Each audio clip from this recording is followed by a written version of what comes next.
Good morning everybody, this is mister Kundan Singh Chauhan. Welcome you back on my channel acumen classes with Kundan sir. आज मैं आप लोगों को फिर 15 क्वेश्चंस कराऊंगा। ये सेशन नंबर 4 है। इसके पहले मैंने 3 सेशन बना लिए हैं। सेशन वन में बच्चों 1 से 10 तक क्वेश्चन हैं। सेशन 2 में 11 से 20 और सेशन थर्ड जो है वो 21 से लेकर के 35 तक है। और ये है सेशन 4। इसमें होंगे 36 से क्वेश्चन 50 तक और डिटेल सोल्यूशन के साथ बच्चों। ओके, तो स्टार्ट करते हैं हम अपना सेशन। चलिए देखते हैं क्या क्या क्वेश्चंस दिए गए हैं इसमें। Question number 36, she could not bear his separation. Okay, separation ध्यान रखिएगा। सेपरेशन जो होता है इसका मतलब होता है जुदाई, है ना। किसी से जुदाई बर्दाश्त नहीं होती, है ना। ये बोल रहे हैं कि she could not bear his separation. His separation का मतलब उसकी जुदाई, वह उसकी जुदाई बर्दाश्त नहीं कर सकी। बट उसकी जुदाई नहीं होता है, क्या होता है उससे जुदाई। हिंदी भी हम गलत बोलते हैं, उसकी जुदाई नहीं होता। जुदाई किसी की होती नहीं है। जुदाई किसी व्यक्ति से, किसी चीज़ से, किसी वस्तु से होती है। तो ये सेपरेशन फ्रॉम हिम होगा, सेपरेशन फ्रॉम हिम, ना कि हिज सेपरेशन। तो यहाँ पे ये गलती है, यहाँ पे सेपरेशन फ्रॉम हिम होगा। Next question, if you want this job, अगर आपको ये जॉब चाहिए, you will need, 1 minute rough कर देता हूँ पहले इसको, you will need his favour. तो यहाँ पे भी ये गलती है, हिज फेवर यूज़ नहीं किया जाएगा। फेवर, उससे favour from him, favour from you, favour from him या फेवर ऑफ हिम, ये यूज करोगे। अंडरस्टूड। नेक्स्ट क्वेश्चन, ये अंडरस्टैंडिंग पे है, ये नहीं कह सकते कि ये प्रोनाउन के ही चैप्टर से है ये ऐसे क्वेश्चंस। हाँ, बट ये है कि ये वर्ड्स जो हैं प्रेपोजिशन लेकर के आते हैं। और प्रेपोजिशन के लिए मैंने रूल बताया है कि जब प्रेपोजिशन यूज कर दिया जाता है तो उसके बाद क्या यूज किया जाता है, ऑब्जेक्टिव केस। ध्यान रखिएगा, लिखना हो तो लिख लीजिएगा, किसी प्रेपोजिशन के बाद प्रोनाउन जो होगा वो किस केस में होगा, ऑब्जेक्टिव केस में यूज किया जाएगा। अंडरस्टूड गाइस, ध्यान रखिएगा। तो वही रूल लगेगा, रूल तो वही है। Next 38 number, both of them will not refute the charges. गलती है बच्चों, बोथ ऑफ देम, ध्यान रखिएगा, इसको लिख लीजिएगा। बोथ का यूज नेगेटिव सेंटेंस में नहीं करते हैं। नेगेटिव सेंटेंस में बोथ का यूज़ नहीं किया जाता है। तो अब नेगेटिव सेंटेंस है तो फिर क्या लिखा जाएगा, बोथ के बदले हमें क्या यूज़ करना चाहिए, नीदर। जैसे हम मान लीजिए बोलते हैं, हिंदी में तो कुछ भी बोल देते हैं, कहते हैं कि उनमें से दोनों ने खाना नहीं खाया, लेकिन इंग्लिश में इसको क्या बोलेंगे, both of them did not eat food नहीं होगा, यहाँ पे होगा neither of them. Neither of them का मतलब क्या हो गया कि उनमें से कोई भी नहीं, है ना। दो व्यक्ति हैं अगर, तो उनमें से कोई भी नहीं के लिए क्या यूज़ किया जाएगा, नीदर ऑफ देम। अगर 2 से ज़्यादा व्यक्ति हैं और उनमें से कोई नहीं के लिए क्या यूज़ किया जाएगा, नन ऑफ देम। अंडरस्टूड। ध्यान रखिएगा, नन ऑफ देम यूज किया जाता है 2 से अधिक के लिए, और नीदर ऑफ देम यूज किया जाता है 2 के लिए। दोनों नेगेटिव मीनिंग रखते हैं।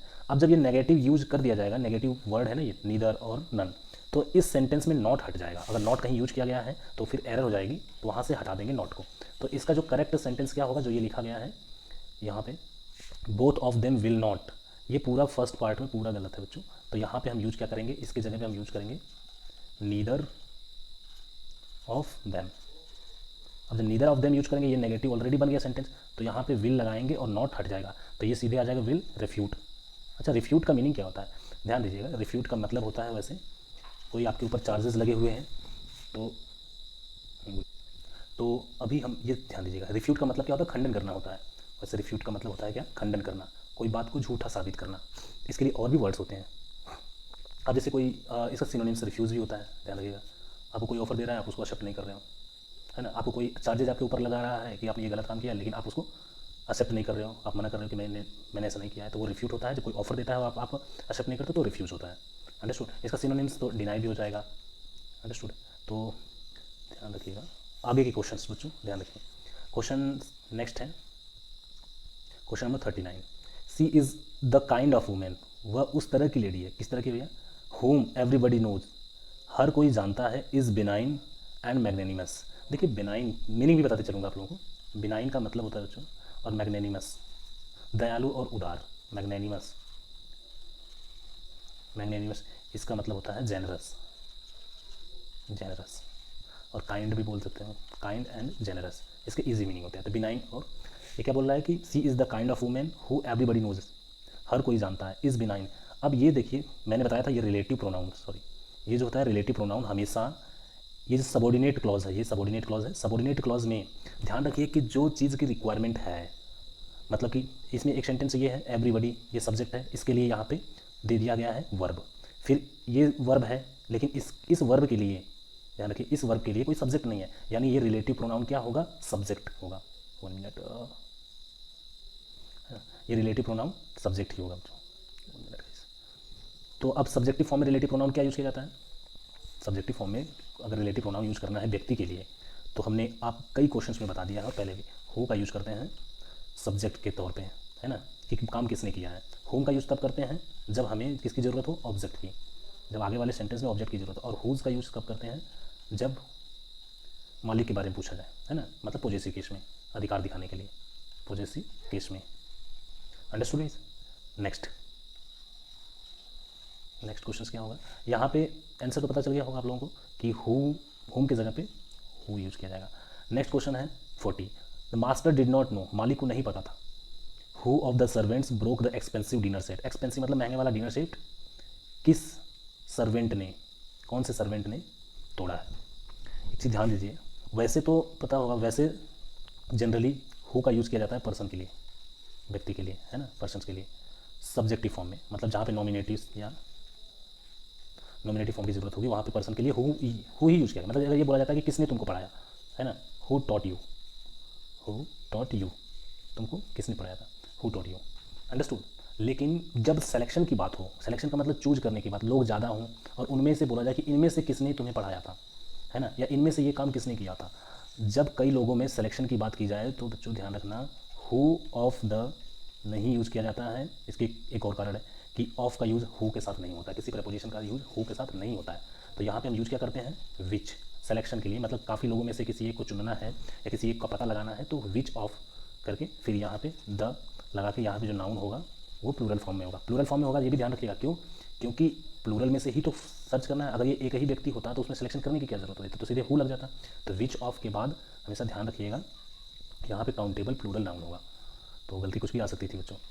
तो इसलिए रटिए मत कि आंसर ये क्या होगा, आंसर क्या होगा, आंसर क्यों होगा ये भी जानना बहुत ज़रूरी है। ओके, तो यहाँ पे हु की जगह पे यूज किया जाएगा which of the servant, which of the servant, मतलब कि कौन से नौकर ने क्या तोड़ा था, सबसे महंगे वाला डिनर सेट। आगे question number 41। The Congress party stood for implementation of the nuclear liability bill. Nuclear liability bill के इम्प्लीमेंटेशन मतलब लागूकरण, इम्प्लीमेंटेशन के लिए कांग्रेस पार्टी क्या हुई, खड़ी हुई। एंड वॉज रेडी और तैयार थी to take their political existence, अपनी राजनीति अस्तित्व को दाव पे लगाने के लिए। ध्यान रखिएगा, टू स्टेक का मतलब होता है बच्चों दाव पे लगाना। Was ready to stake their political existence, राजनीति अस्तित्व को दाव पे लगाने के लिए तैयार थी। एक चीज़ ध्यान दीजिएगा, कांग्रेस पार्टी क्या है, ये एक सिंगुलर वर्ड है। अंडरस्टूड, ये किस में आता है, ये नाउन जो है ये सिंगुलर है, एसएल, सिंगुलर को मैं शॉर्ट में एसएल लिखता हूँ, सिंगुलर।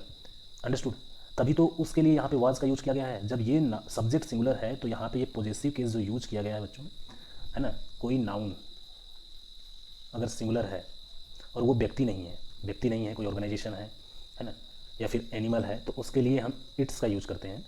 लेकिन अगर वो नाउन प्लूरल होता, 1 मिनट, सॉरी, नाउन अगर ये प्लूरल होता तो इसके पॉजेसिव केस क्या यूज़ करते, तब देयर यूज़ करते हैं। लेकिन नाउन अगर प्लूरल होता तो वर्ब भी प्लूरल होती, तो वहाँ पे वर होता। लेकिन यहाँ पे वो क्या है, वॉज का ही यूज़ किया गया है। ये वॉज यूज़ किया गया है ना, तो इससे पता चलता है कि ये कांग्रेस पार्टी एक पार्टी है, तो ये सिंगुलर है, तो यहाँ पे भी सिंगुलर यूज़ किया जाएगा। नेक्स्ट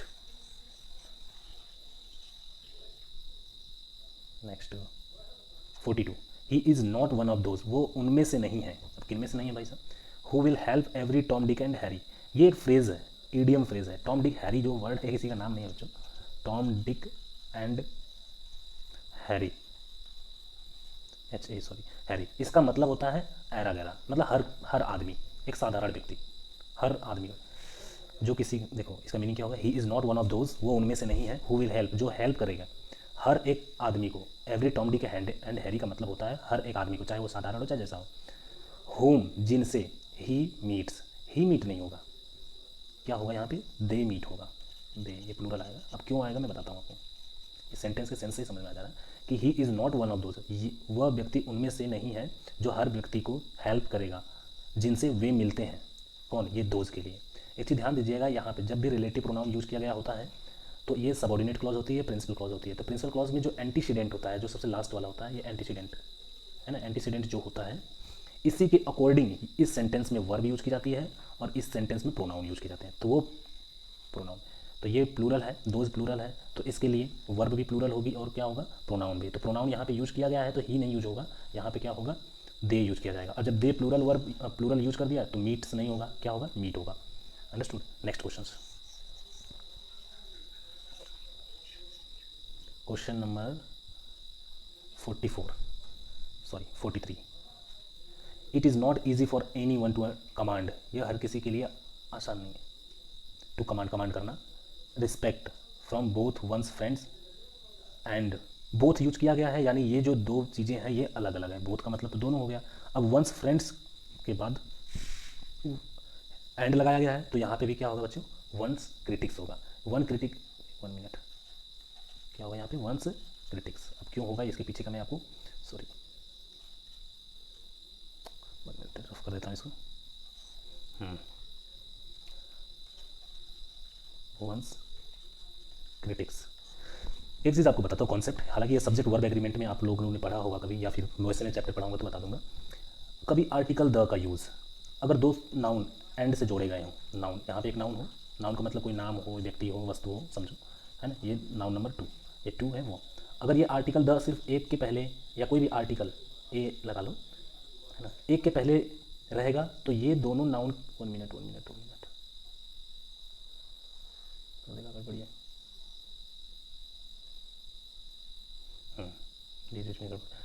तो आर्टिकल का यूज़ सिर्फ एक नाउन के पहले होता है, तो ये जो चीज़ें हैं जो भी है, ये दोनों नाउन एक ही माने जाते हैं और ये सिंगुलर होते हैं।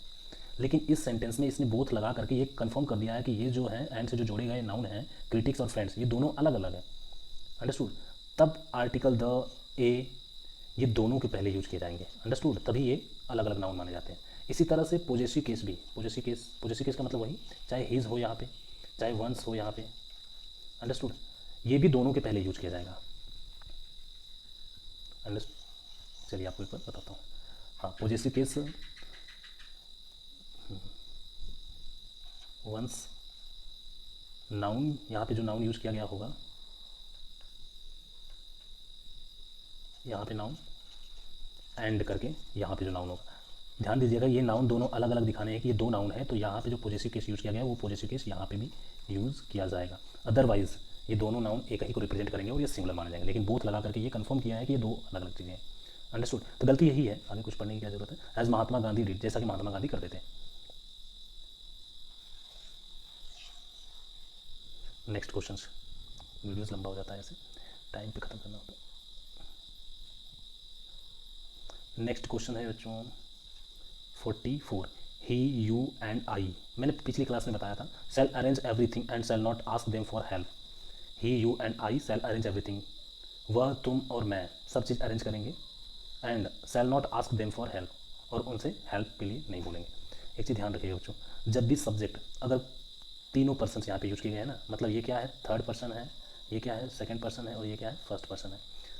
जब तीनों पर्सन यूज किए गए हों किसी सेंटेंस में as a subject, first person, second person और थर्ड पर्सन, कौन कौन से होते हैं? फर्स्ट पर्सन में आई होता है, सेकंड पर्सन में यू होता है, और थर्ड पर्सन में क्या होता है बच्चों? ही हो, सी हो, इट हो, है ना, या फिर कोई नाउन। तो रूल क्या यूज करते हैं? सबसे पहले हम सेकंड पर्सन, थर्ड पर्सन, फिर फर्स्ट पर्सन, ये करेक्ट सीक्वेंस होता है। मतलब यू को पहले यूज करेंगे, उसके बाद हम थर्ड पर्सन को लेकर के आएंगे, उसके बाद हम आई को सबसे लास्ट में रखेंगे। ये करेक्ट सीक्वेंस होता है। अंडरस्टूड। और जब ये प्लूरल हो, ये तो हो गया सिंगुलर के लिए, किसके लिए? ये सिंगुलर के लिए हो गया। लेकिन जब प्लूरल हो,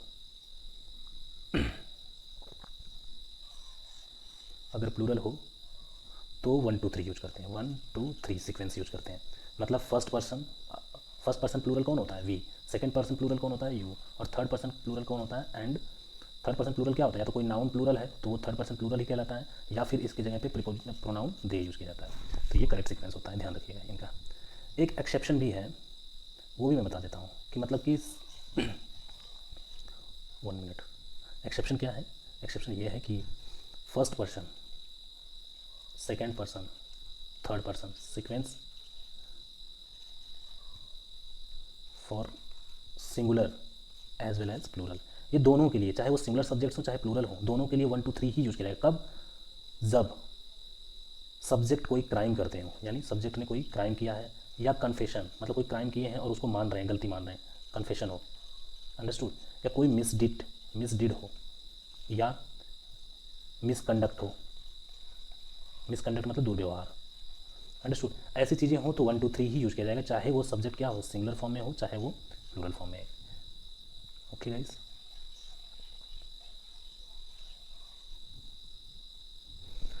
नेक्स्ट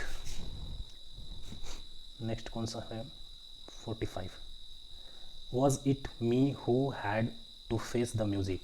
अच्छा, फेस द म्यूजिक का मीनिंग क्या होता है, फेस द म्यूजिक, म्यूजिक को फेस करना नहीं, ये एक ईडियम सोचो, ये क्या है, एक ईडियम है और इसका मीनिंग होता है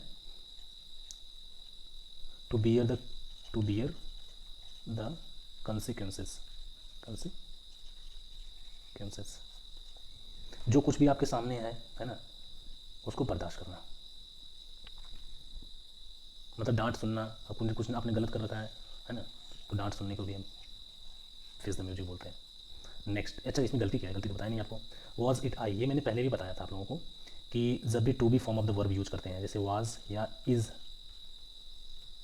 वाज हो या इज़ हो, इट यूज़ किया गया है, तो यहाँ पे जो प्रोनाउन यूज किया जाएगा, ये प्रोनाउन बच्चों किस केस में होगा, नॉमिनेटिव, सॉरी नॉमिनेटिव होगा, यानी सब्जेक्ट के फॉर्म में यूज किया जाएगा, चाहे ये सीक्वेंस ऐसे लिखा गया हो या फिर इट पहले हो, इज़ या वाज इसके बाद हो, तभी भी ये प्रोनाउन जो होगा इसी फॉर्म में यूज़ किया जाएगा, अंडरस्टूड। तो अभी रफ कर देता हूँ यहाँ पे, तो यहाँ पे गलती क्या है, नॉमिनेटिव केस यूज होगा ना कि ऑब्जेक्टिव केस, और सेंटेंस में क्या यूज किया गया है, सेंटेंस में यूज किया गया है मी, जो कि एक ऑब्जेक्टिव केस है, यहाँ पे क्या होगा, आई होगा, understood. Next 47, the number of vehicles, प्लाइंग on का मतलब आवाजाही, मतलब कि रोड पे गाड़ियों की आवाजाही होती है ना, उसको प्लाइंग बोलते हैं, plying on the roads of Delhi is more than on the roads of Bangalore. इसी ध्यान रखिएगा, कंपैरिजन, वैसे ये एडजेक्टिव का पार्ट है, कंपैरिजन करने के लिए हम यूज करते हैं बच्चों दैट ऑफ या फिर दोज ऑफ। अब दोज ऑफ कंपैरिजन करने के लिए कहाँ पे यूज़ किया जाता है, प्लूरल के लिए, और दैट ऑफ यूज़ किया जाता है सिंगुलर के लिए। कंपैरिजन किसका किया जा रहा है कि दिल्ली की रोडों पे जो गाड़ियों की आवाजाही है वो बेंगलोर के रोडों पे गाड़ियों से ज़्यादा है, यही बोला जा रहा है ना, मोर देन। तो यहाँ पे ये जो जिसका कंपैरिजन किया जा रहा है, ये क्या है, द नंबर ऑफ व्हीकल्स। अगर द नंबर स्टार्टिंग में लगता है तो ये क्या कहलाता है बच्चों, सब्जेक्ट सिंगुलर कहलाता है। ये ध्यान रखिएगा, मैं आप लोगों को उसमें जब सब्जेक्ट वर्ब एग्रीमेंट पढ़ाएंगे तो सब्जेक्ट कब सिंगुलर होता है कब प्लूरल होता है, एक चीज़ ध्यान दीजिएगा, द नंबर, इसमें लिख देता हूँ मैं आपको, द नंबर ऑफ करके अगर नाउन है कोई, नाउन तो ये प्लूरल रहेगा, लेकिन द नंबर ऑफ ये सिंगुलर होता है, तो इसके अकॉर्डिंग वर्ब सिंगुलर होती है। वैसे भी देखो यहाँ पे इज़ का यूज़ किया गया है, यानी ये सब्जेक्ट सिंगुलर है तभी तो इज़ का यूज़ किया गया है, सॉरी है ना, ये इज़ का यूज़ किया गया है। अदरवाइज तो प्लूरल क्या होता है इसका, इसका प्लूरल फॉर्म जो होता है बच्चों, अ नंबर ऑफ, थोड़ा कन्फ्यूजिंग लगेगा आपको, 1 मिनट, अगर ये अ नंबर ऑफ रहता है, अ नंबर ऑफ, फिर इसके बाद कोई यहाँ पे नाउन होगा, वो नाउन क्या होगा, प्लूरल काउंटेबल होगा, 1 मिनट, प्लूरल काउंटेबल, तो ये सब्जेक्ट कैसा कंसीडर किया जाएगा, ये प्लूरल सब्जेक्ट कंसीडर किया जाएगा, और इसके अकॉर्डिंग वर्ब प्लूरल होगी, कंपैरिजन प्लूरल होगा। तो यहाँ पे कंपैरिजन क्या है, सिंगुलर है, तो दैन के बाद कंपैरिजन होगा, तो यहाँ पे that of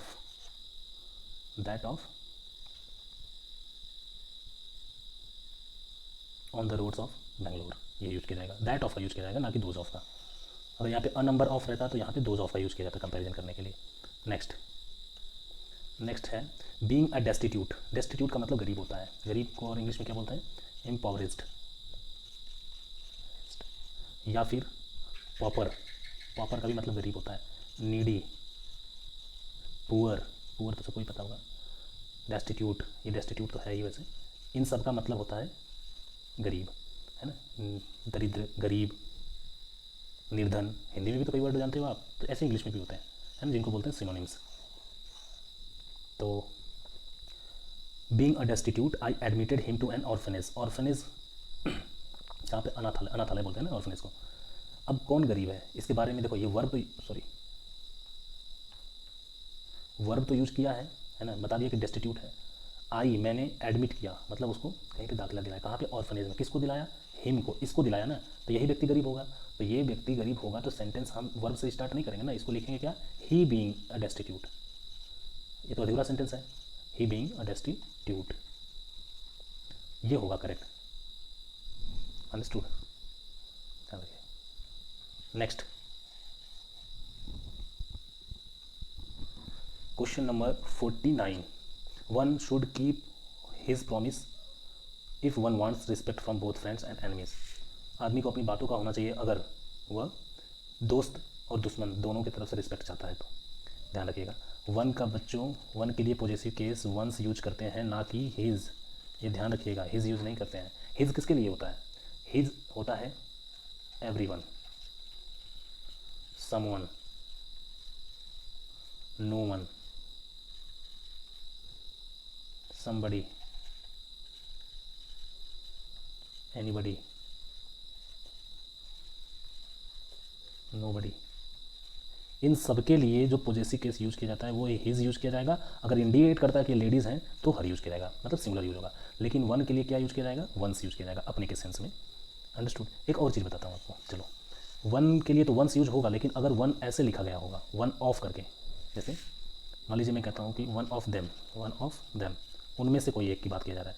one of them is doing one's job, ये गलत है। अब यहाँ पे वंस नहीं होगा, ये गलत है, क्योंकि वन के लिए तो यूज किया जाता है वंस, लेकिन वन ऑफ देम मतलब इनमें से डिस्ट्रीब्यूट कर रहा है ना, तो यहाँ पे हिज का ही यूज करेंगे। अंडरस्टूड, ना कि वंस का यूज करेंगे। One's should love one's country, लिख लो one's country, one should love one's country. अब यहाँ पे वन क्या है? एज ए सब्जेक्ट है, फिर इसके लिए वंस यूज किया जाएगा। Got it?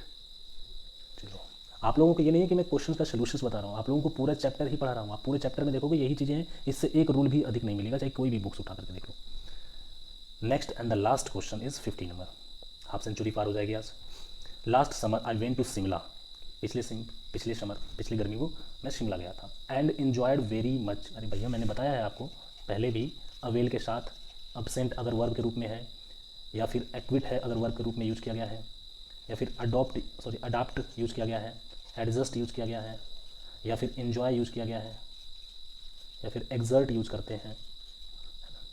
अगर ये वर्ब के रूप में यूज करते हैं तो इनके बाद या तो ऑब्जेक्ट दिया है तो ठीक है, नहीं तो क्या यूज करेंगे? रिफ्लेक्सिव प्रोनाउन यूज करेंगे। रिफ्लेक्सिव प्रोनाउन का मतलब कि वो प्रोनाउन जिसमें सेल्फ और सेल्स का यूज किया जाता है। तो यहाँ पे कौन है सब्जेक्ट? आई है, इसका रिफ्लेक्सिव प्रोनाउन होगा माई सेल्फ। 1 मिनट, इसका रिफ्लेक्सिव प्रोनाउन माई सेल्फ होगा। अंडरस्टूड?